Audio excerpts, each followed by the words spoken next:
Merhaba arkadaşlar. Mutfağıma hoş geldiniz. Bugün sizlerle beraber tarlalarımızdan topladığım zeytinlerimi şişede salamura zeytin yaparak sizinle paylaşmak istedim. Toplayalı 3-4 gün kadar olduğu için içlerinde biraz erimeye başlayanlar, berelenenler olmuş. Bunların çöplerini ve bereli olanlarını ayıklayacağım. Zeytinlerim çok siyah değiller. Siz alırsanız şöyle çok siyah olanlarını tercih edin. Bunların rengi daha güzel oluyor. Ezik, çürük zeytinleri ayırıyorum. Çünkü onlar ileride zeytinimizin tadını bozabilir. 3-4 su yıkadığım zeytinlerimi sofra bezinin üzerine serdim. Burada kurumaya bıraktım. Eğer bu işlemi akşamdan yaparsanız sabaha kadar çok güzel bir şekilde kururlar. Üzerinde hiç su damlası kalmayacak şekilde kurutmamız lazım. Yoksa küflenme olabilir. Kurutmuş olduğum zeytinlerimi 5 kiloluk şişelere dolduracağım. Şişede sallama yöntemiyle yapılan siyah salamura zeytin gerçekten çok güzel oluyor. Bütün zeytinlerimi şişelere dolduracağım. Her gün günde en az bir defa sallayacağım ve hareket ettireceğim için 4 parmak kadar boşluk bıraktım. İçerisine koyacağım. Malzemeleri tanıtmak istiyorum. 1 çay bardağı kadar iri salamura tuzum var. Yarım çay bardağı toz şekerim. 1 çay bardağı kadar ayçiçek yağım. Yarım çay bardağı da sirke var. Sirke de zeytinimize çok lezzet veriyor. Şeker de tatlanmasına yardımcı oluyor. Tuzumu koyuyorum. Sıvı yağımı koyuyorum. Benim bardaklarım biraz daha büyük olduğu için ben bir tık daha eksik kullandım. Aşağı yukarı 100 millik bardaklar denk geliyor. Yarım çay bardağı kadar da alış sirkemi koyuyorum. Yarım çay bardağı da toz şekerimi koyuyorum.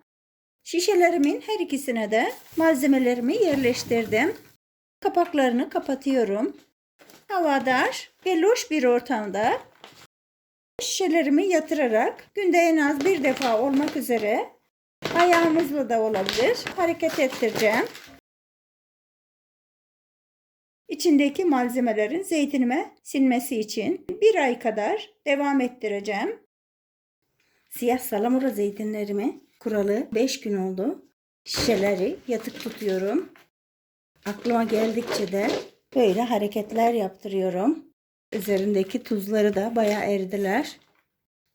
Çok siyah olmayan zeytinlerin renginde de açılmalar oluyor. Dışarıda havaya maruz kalınca tekrar renkleri koyulaşacaktır. Hafif dibinde de su birikmeye başladı. Şişemde de dokunduğum zaman hava birikmiş. Bu havayı da aldırıyorum.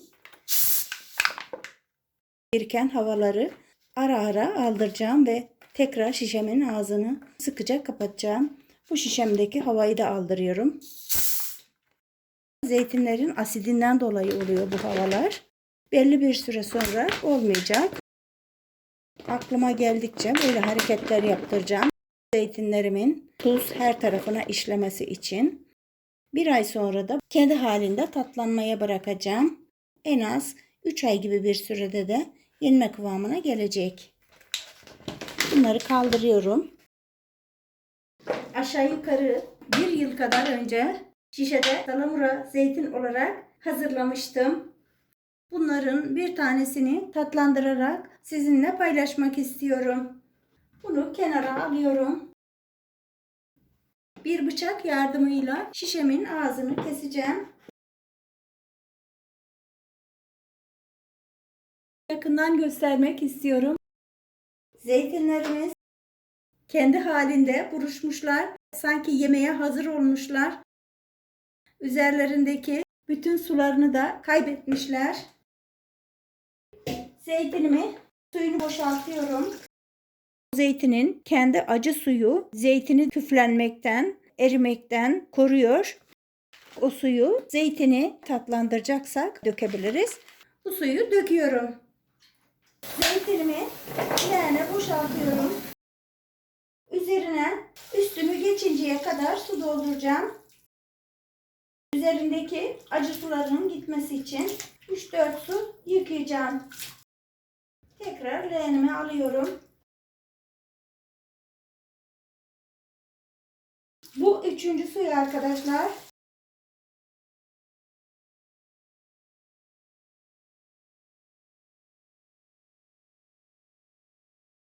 Buradan bir tanesini alarak tadına da bakmak istiyorum.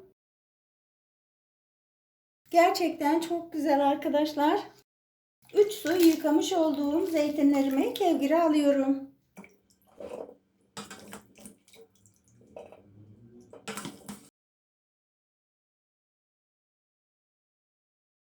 Zeytini 2 çeşit tatlandıracağım. Bir kısmını tepsiye dökerek kurutarak, bir kısmını da bir bez keseye koyarak suyunu iyi süzdürerek tatlandıracağım. Önce tuzuna bakıyorum. Tuzu gayet güzel. Tekrar tuz koymamıza hiç gerek yok. Suyunu süzdürdüğüm zeytinimden bir miktarını tepsime alıyorum.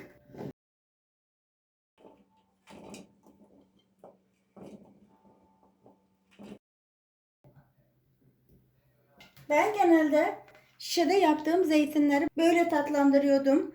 Bir arkadaşım kesede bastırarak tatlandırdığını ve daha lezzetli olduğunu söyledi. Onu da denemek istedim. Bunu da keseye koyacağım. Elimde şöyle bir bez kese var. Zeytinlerimi bunun içerisine ilave edeceğim.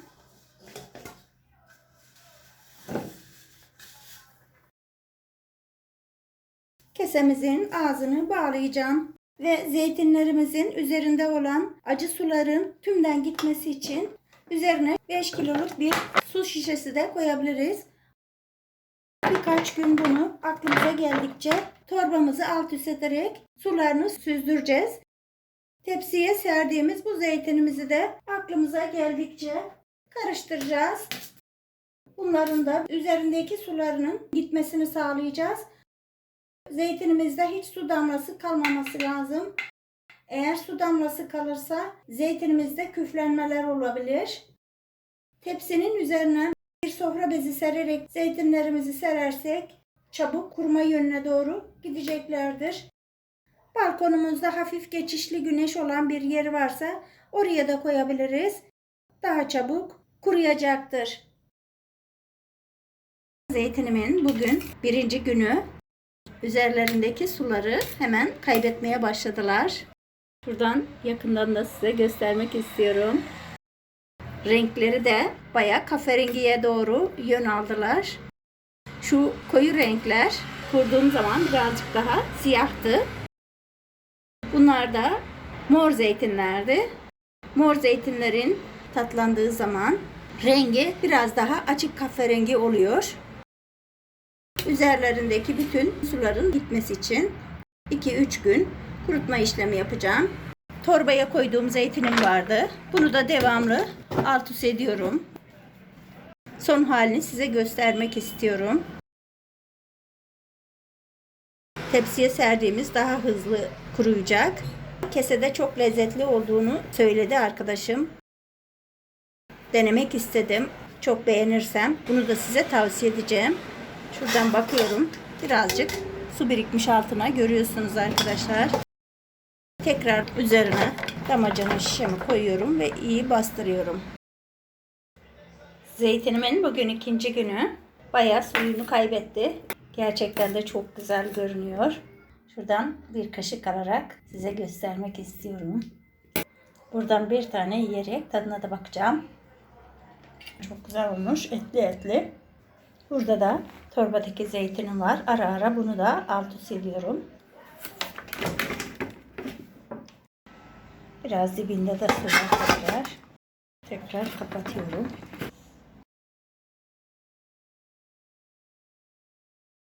Zeytinimin bugün tam 3. günü. 3 gündür devamlı gelip gittikçe karıştırıyorum. Üzerlerindeki acı sularını tümden attılar. Bayağı da buruştular. Size göstermek de istiyorum. İçinde bazıları biraz fazla buruşmuş. Bazıları da birazcık daha Az buruşuk ama gerçekten de tadına da baktım. Tadı da çok güzel. Bunları daha fazla kurutmamıza gerek yok. Kuru kuru olur. Bir kaşık alarak size de son halini göstermek istiyorum. O kadar güzel ki arkadaşlar. Hurma gibi olmuşlar.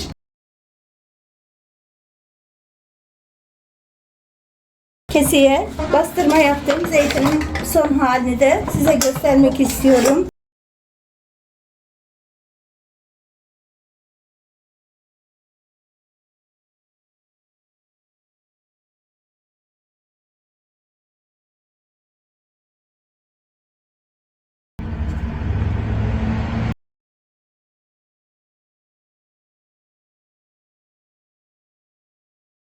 Bunların da bütün suları gitmiş. Süzgecime boşaltıyorum. Önce şu tepsideki zeytinimi yağlayacağım arkadaşlar. İçerisine bir tane dilme zeytinlerimden yanlışlıkla girmiş. O da gerçekten dilme yağlı zeytin olmuş. Benim böyle de bir tarifim var. Ona da bakabilirsiniz. Yarım çay bardağı kadar zeytinyağı koyuyorum. Zeytinyağı zeytini eritir diyorlar. Asla zeytinyağı zeytini eritmez. Hatta korur hem de lezzet verir.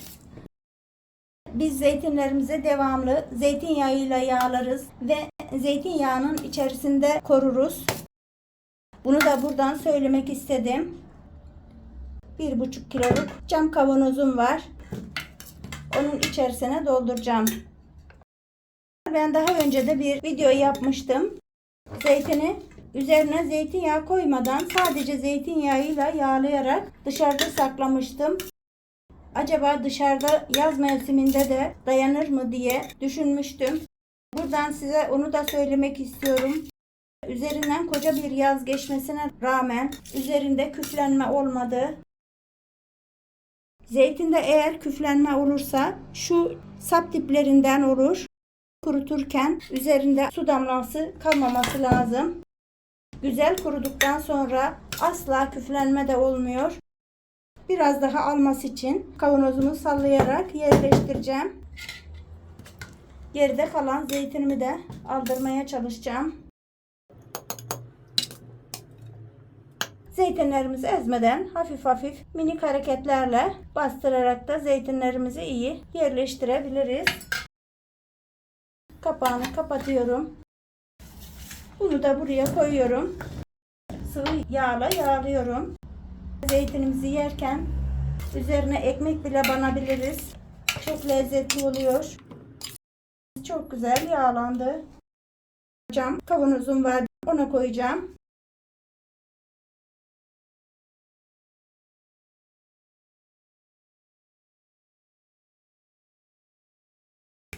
Yerleştire yerleştire koyarsak hem zeytinimizde hava boşluğu pek kalmaz hem de kavanozumuza daha fazla aldırmış oluruz. Daha az da yağ kullanmış oluruz. Üzerine üstünü geçinceye kadar zeytinyağını dolduruyorum arkadaşlar. Ben bunu siyah yağlı dilme zeytin yaparak da üzerine zeytinyağı dolduruyorum. Zeytinimi yapalı bu sene 2. senesi. Hala daha böyle yağın içerisinde çok güzel duruyor. Yağ zeytinimizin üzerini şu şekilde kaplaması gerekiyor. Kapağını da kapatıyorum. Tüketinceye kadar da hiçbir şey olmaz. Bunu da serin havalarda balkonumun güneş almayan bir köşesine koyacağım. Bir yazın çok sıcak havalarda da buzdolabının herhangi bir bölümünde saklarsanız daha güzel olur. Eğer eviniz serinse ve soğuk iklimli bölgelerde duruyorsanız yine de dışarıda da kalabiliyor. Geride kalan zeytinimi de bir tabağıma koyarak buradan size de göstermek istiyorum.